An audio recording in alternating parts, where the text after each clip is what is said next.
What's going on, everybody? David here, back with another video. So we're going to do a late stimulus package, stimulus check update. So Mark Meadows, he was interviewed a couple of hours ago, and he was talking about Steven Mnuchin and Nancy Pelosi, their meeting. They talked for about 45 minutes earlier today, and the 48-hour deadline has come and gone, and we do not have a deal. So we're going to talk a little bit about that. But first off, if you guys can do me a favor, please hit that like button. It does help with the YouTube algorithm. Also, please subscribe to the channel. Hit that little bell notification. That way you get notified anytime we put out a video. All right, so let's go ahead and get started here. So this is Mark Meadows. He's going to explain a little bit of what happened, what transpired today as far as the meeting, the phone call that they had. So let's go ahead and take a look. But we're going to get you the answer here, hopefully. White House Chief of Staff Mark Meadows joins us now. It's good to have you. Where do the negotiations stand?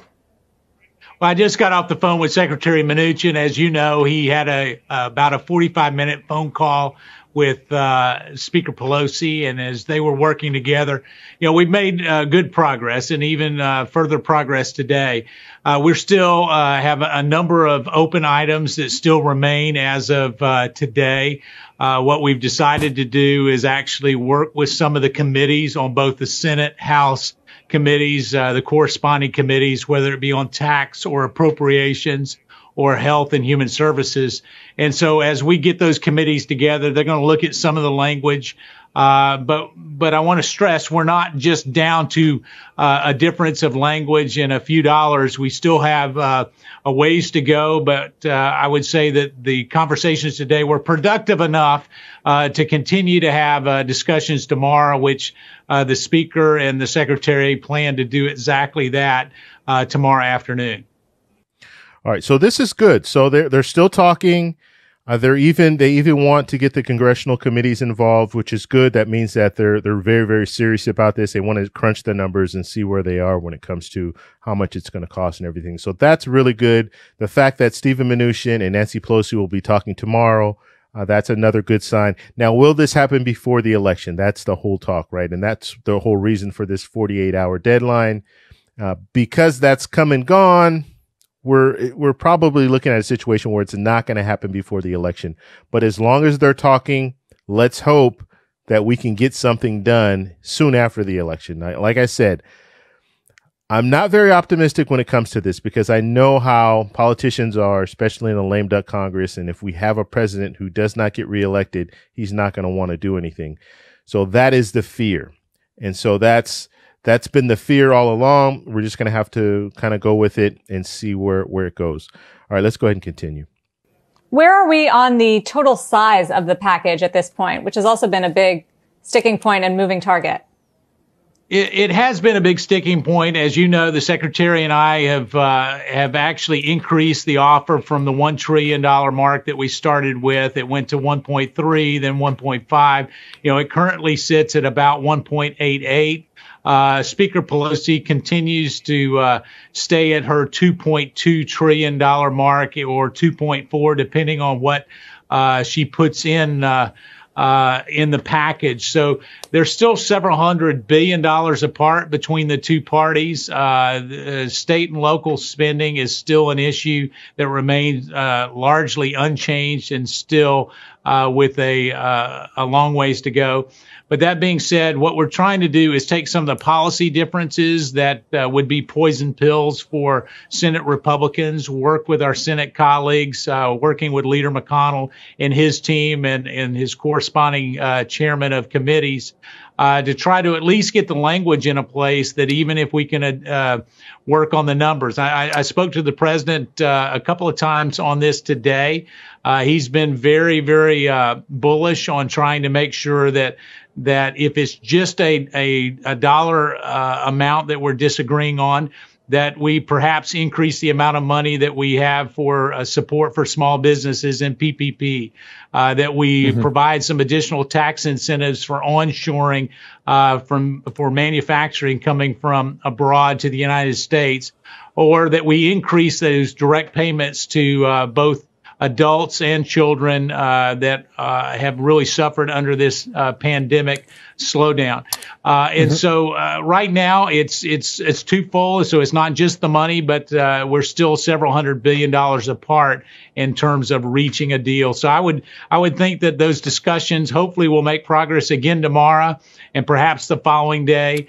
And everybody is working real hard to try to make sure that we can get some kind of an agreement before the weekend, at least so that we can help set the agenda for the following couple of weeks legislatively for both Senate and House. Mark, you mentioned there Senate Republicans.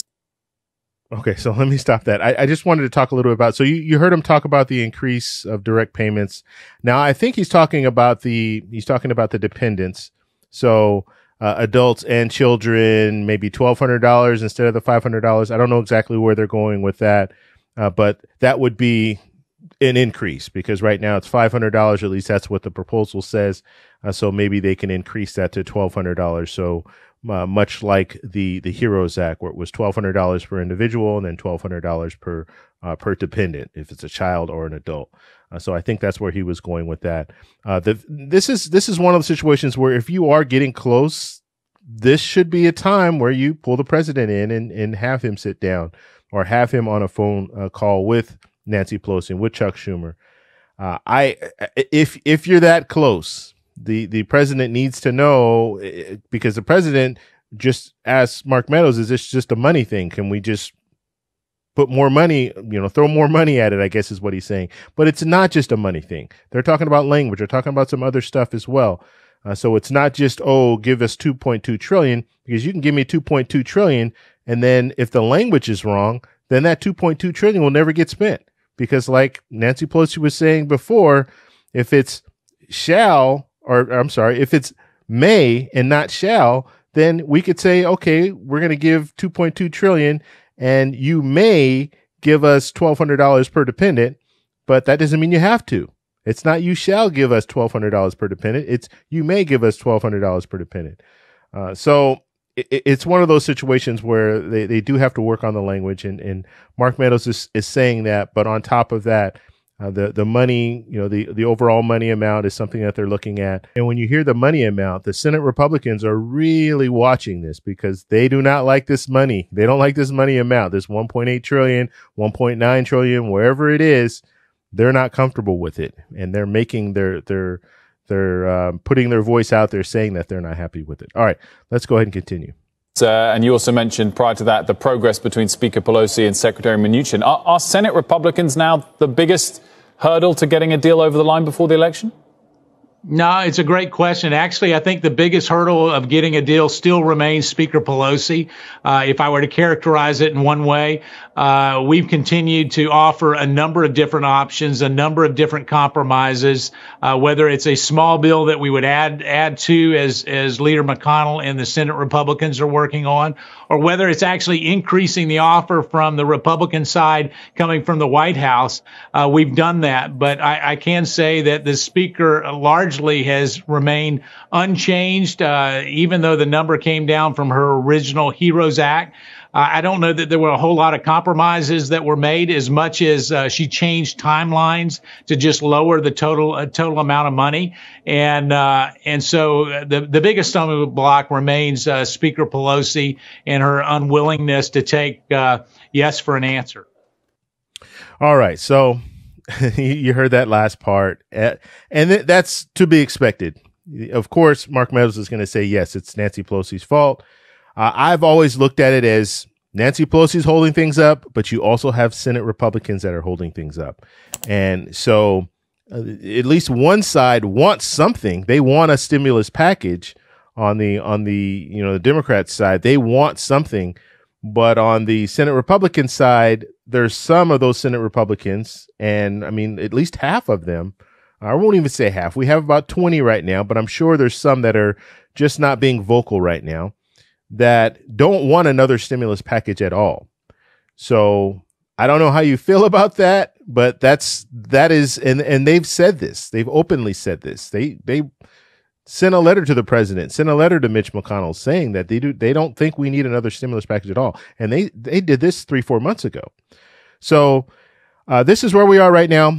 We'll have another meeting, I guess, another phone call tomorrow with Stephen Mnuchin and Nancy Pelosi, and we'll have to see where that goes. But like I said, I'm going to put out a video right after this. I want to kind of break them up. But Mitch McConnell, they had a closed door luncheon, and he said some things, and this could mess up this whole situation. And it's unfortunate. This could mess up all the negotiation right now. And so, like I said, I'll be putting that video out right after this one. But we do have at least the White House and Nancy Pelosi working to try to get something done. Now, the Senate, that's a whole nother story. And that's something that we'll be discussing. And hopefully we can figure something out when it comes to that. But that's Mitch McConnell's. He's the leader. That's Mitch McConnell's thing. And so he's going to have to try to figure out what to do and how to go about it. But let me know what you guys think about this interview. Let me know what you guys think about the whole negotiations. Yes, that 48-hour deadline is passed. I don't know if we're going to see anything before the election. It's going to have to be pushed really fast in order for that to happen. But as long as they continue to talk, maybe we can get something. Maybe we can get something right after the election, or maybe we can get partial so we can get the House to vote on something, and with the agreement of the White House, and then have that there. So as soon as the elections is over, then the Senate can get to work and try to push something forward. Now, I'm not promising anything because, like I said, during a lame duck Congress, it's going to be hard to get anything done. You think it's hard to get things done now? You wait until the lame duck Congress. You're going to have a lot of politicians, especially if they don't win. You're going to have a lot of politicians that are going to be, they're not going to want to do anything. They're like, you know what? Let's just hold off. And that will be the talking point. Let's hold off and let the new Congress people go ahead and take care of this. It's the fair thing to do. That's what they're going to say. But nonetheless, this is what we have. So if you guys like this video, please give me a thumbs up. Please subscribe for more. Hit that little bell notification. That way you get notified. And I'll talk to you guys in the next one. Bye.